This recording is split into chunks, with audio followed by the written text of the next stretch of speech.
ever wondered why your body sweats during exercise? Or why you still feel cold when you're warming up in a cold gym?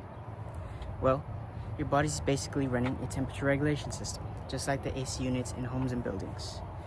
In this video, I'll tell you about temperature regulation, why it matters, and I'll even give you some quick tips to help you in the future.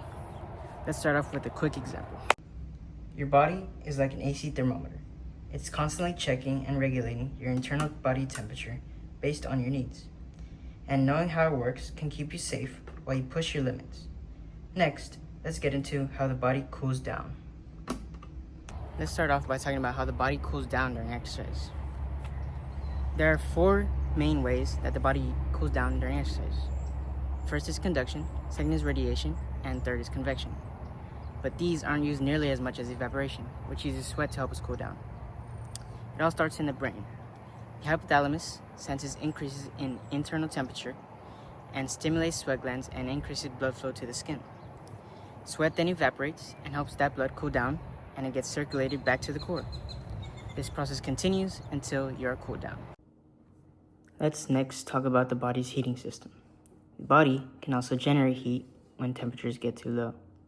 This is done through involuntary means such as shivering, which is frequent muscular contractions, and through hormones such as thyroxine, which is produced in the thyroid gland, which increases metabolism and therefore increases heat production.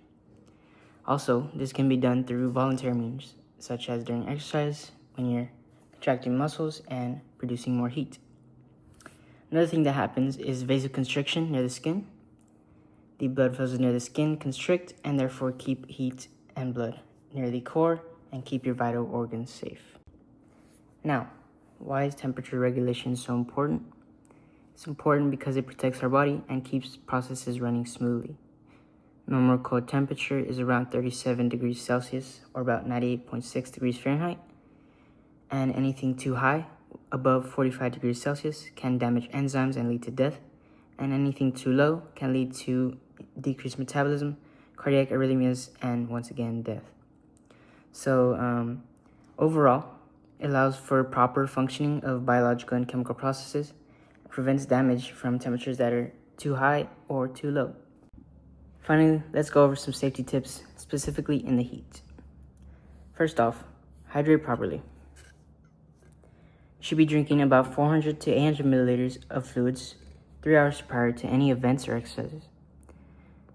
Furthermore, you should be consuming 150 to 300 milliliters of fluids during any events or exercises. And finally, for every kilogram of body weight lost, 1.5 liters of fluid must be replaced. So make sure you're taking care of that. Next, wear breathable clothes and expose maximal skin surface area. This will help sweat evaporate properly and help you cool down faster. Finally, take breaks in the shade and exercise during the coolest parts of the day. Follow these tips and it can help you maximize performance during your exercise in the heat. The next time you're drenched in sweat or shivering in the cold, just remember that your body is trying to keep you safe and is trying to keep you performing at your best. Respect it, feel it, and it'll keep you pushing through any workout.